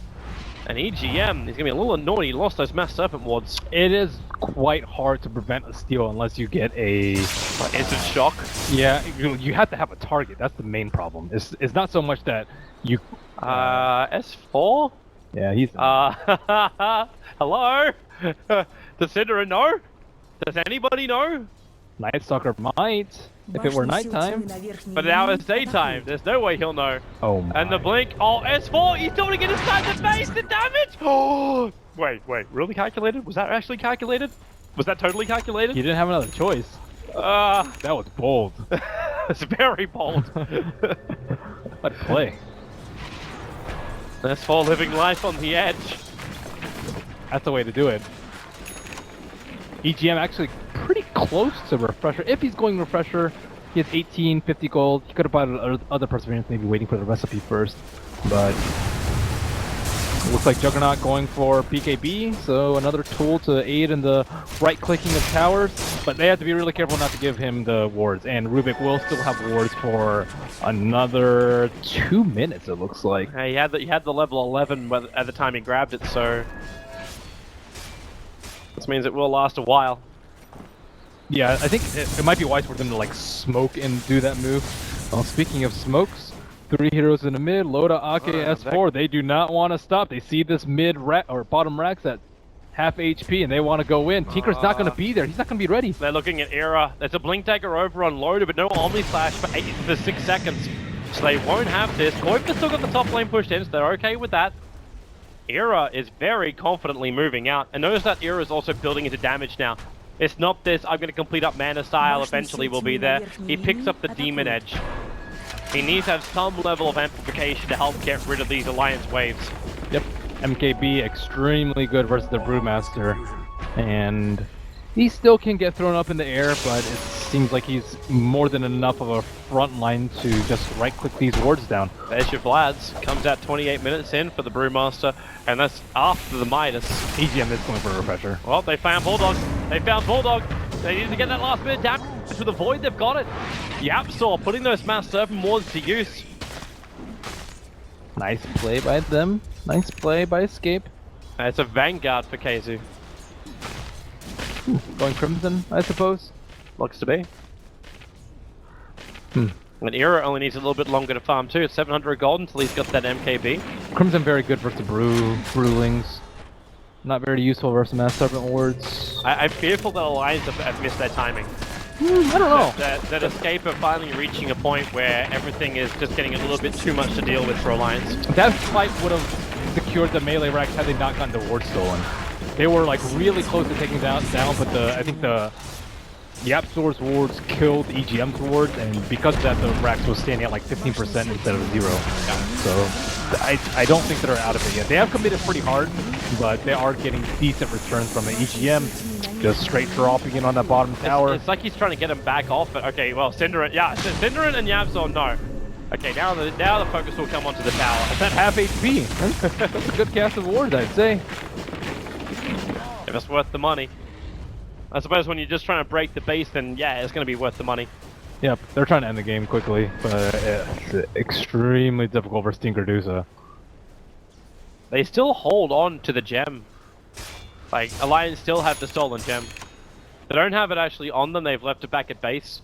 And yeah, now they have to buy a brand new one. So Yapsor spending a little bit of his money, considering how much of a force this Yapsor Rubik has been in past games. It's always a sad sight when he's going to spend that extra money on another gem instead of having his Blink Dagger or picking up the Aghanim Scepter. I wonder how they're going to deal with the Deuce in these fights, because S4 will probably call for a Lincoln break on him, but I don't really know who's going to pop the Lincoln. Oh, Wrath of Nature. So they can call for like a Wrath of Nature on him and then cycle him and then deal with all the other people. Is it after like Loda finishes the BKB, he just builds into something like a Diffusal Blade as well? So he gets all over that Medusa? Their goal is not to kill the Tinker though, their goal is to kill towers. Yeah, so if you're going to do that, then you need to sock your ass, but maybe that was what you need from S4 early on too. Yeah. But he built the Vlads because he's not reaching the AC timing. I think even Dezo would be really good for him. I don't know if he can commit to that sort of damage build at this point, but if they really wanted to go all in, it'd be Vlad's AC pipe on the Brew and then the Dezo on the Juggernaut. You're still talking about like 10-15 minutes worth of farm time though.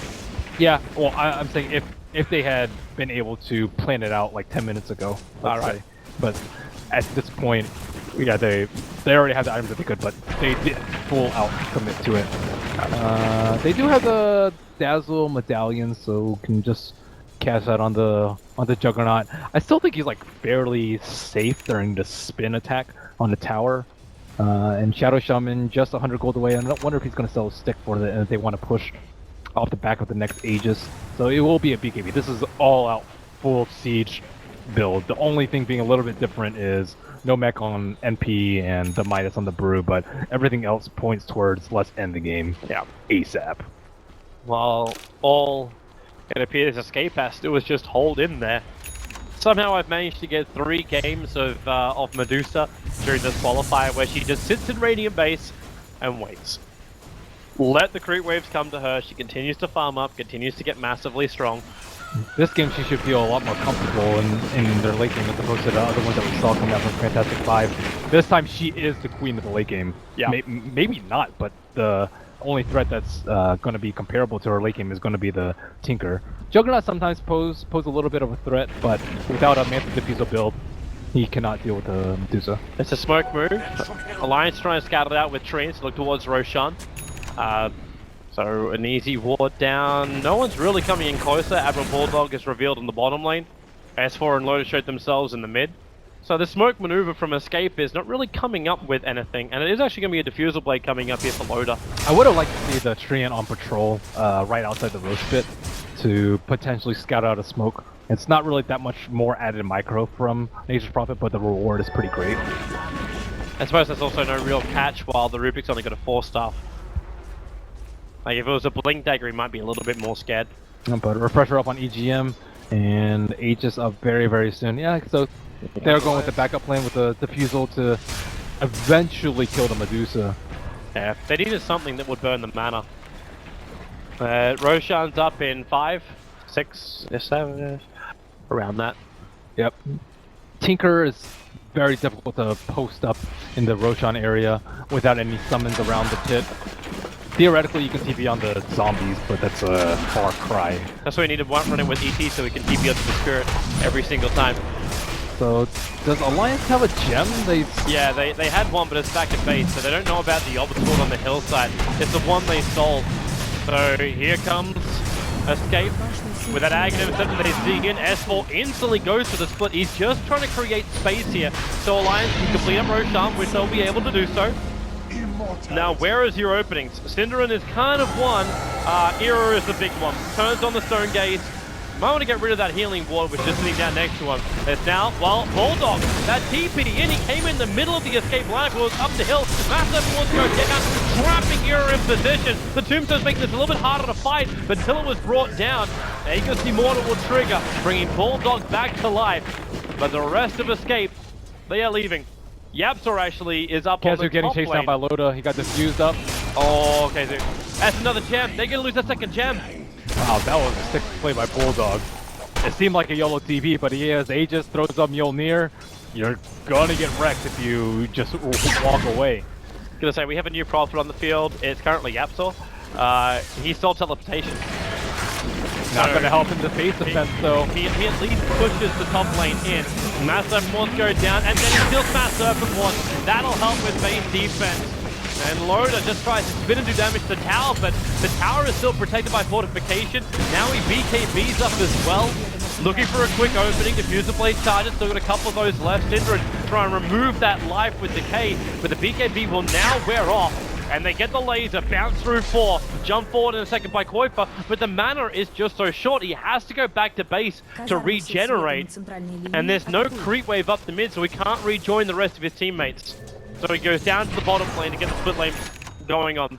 But the melee Rax remains alive in the mid. So Alliance Saved by Yapzor. Don't get more.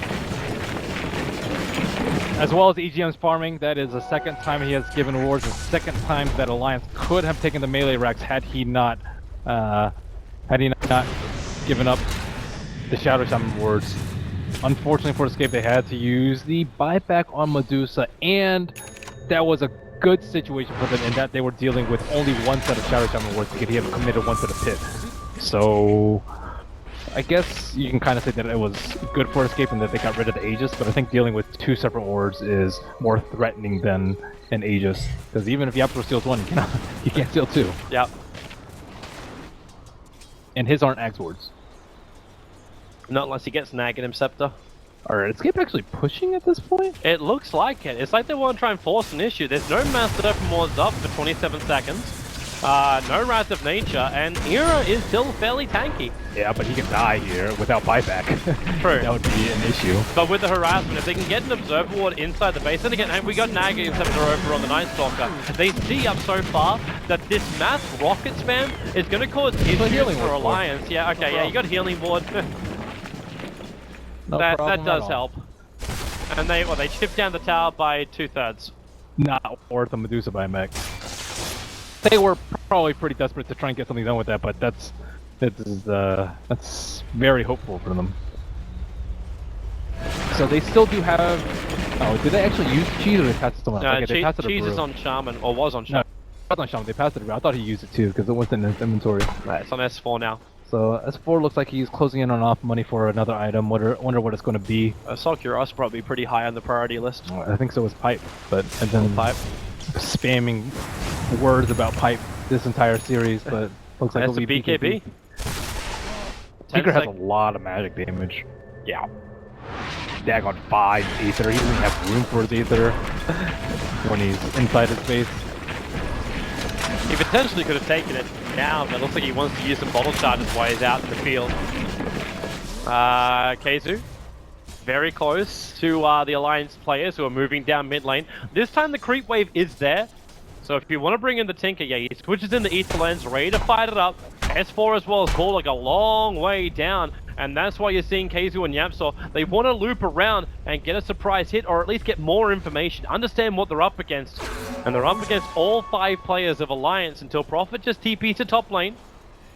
Is there any vision from the Dire side? No, they're sending a Juggernaut illusion, and they caught a very short glimpse. They just saw Keizu. S4 blinks over, the Tombstone's down by Cinderin. Now he's going to Soul Rip and keep it up a little bit longer, but that is most definitely lost. It's a very smart play from Alliance. They clearly know how to deal with Night Stalker. Just stick together as a group. Oh, nice. Cinderin caught, Bulldog finds Keizu. So got the Iron Tail on him, so he cuts himself free of the Sprout. They're getting kills during nighttime and winning the Vision gazes, but as I mentioned before, Vision not that big a deal when you're clustered at the group of 5. Nice.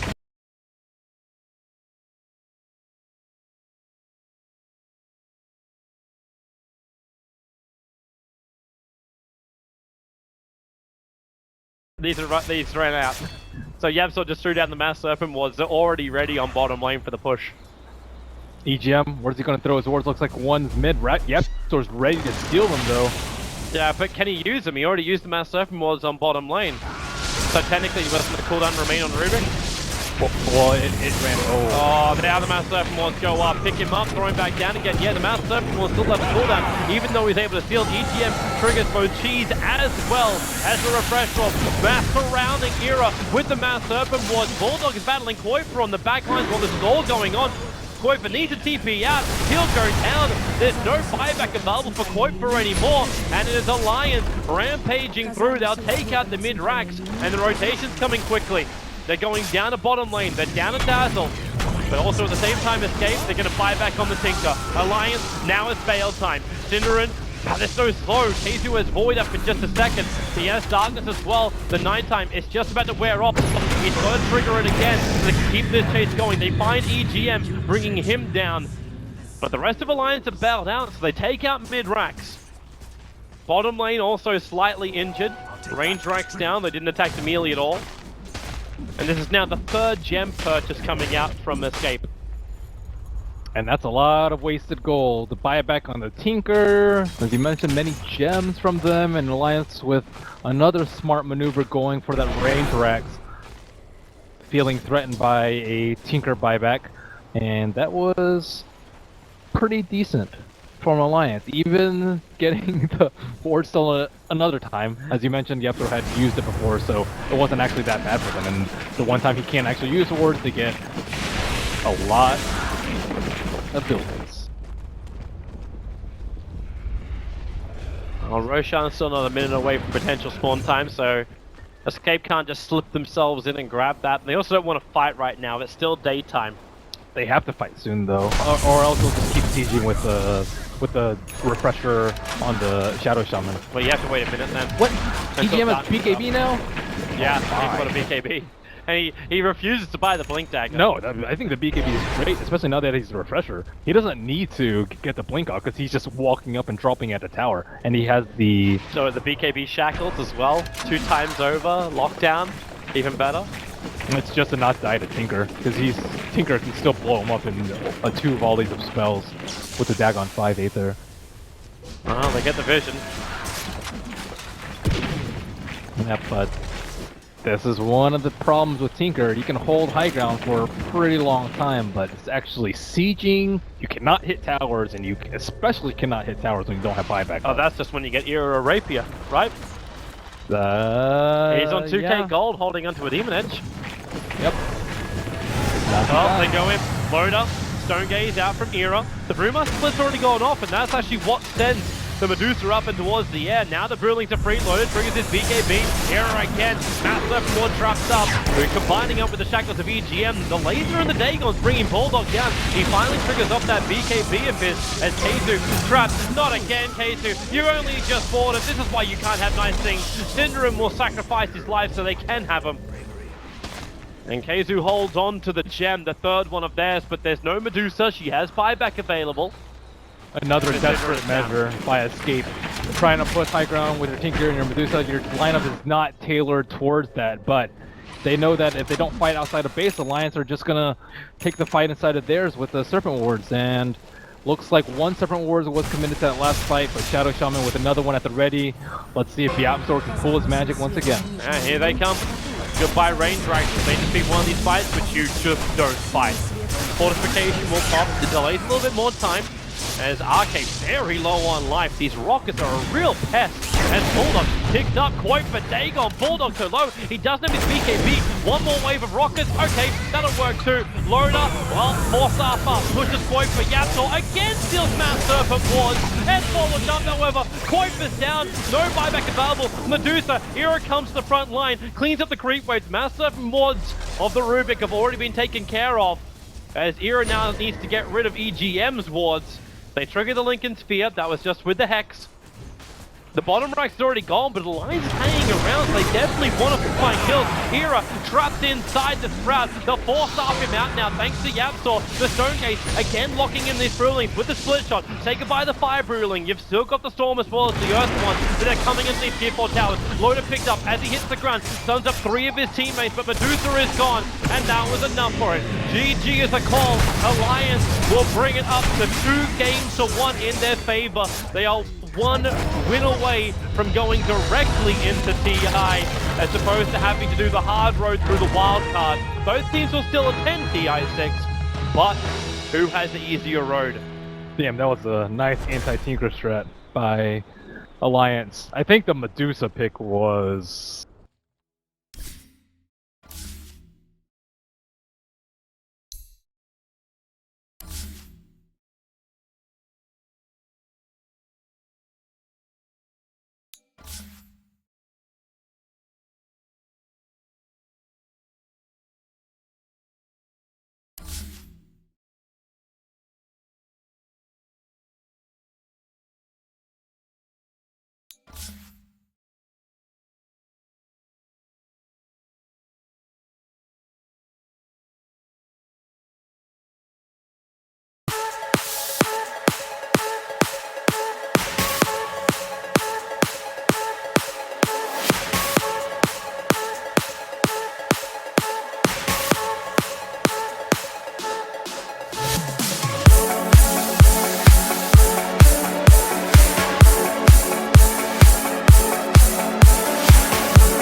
all blown to pieces.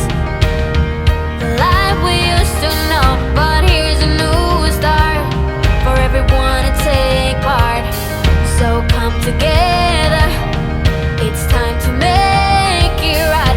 Every father and mother, every sister and brother, and we won't go until you get it. We don't want your money, we don't want your fame. You might think we're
Очередь Alliance запрещать героя. Look.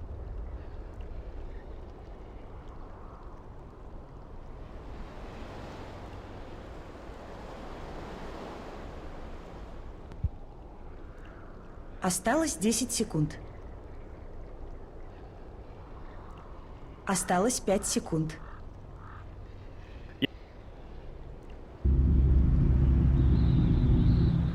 Очередь команды Сил Тьмы выбирать героя. Очередь Alliance выбирать героя.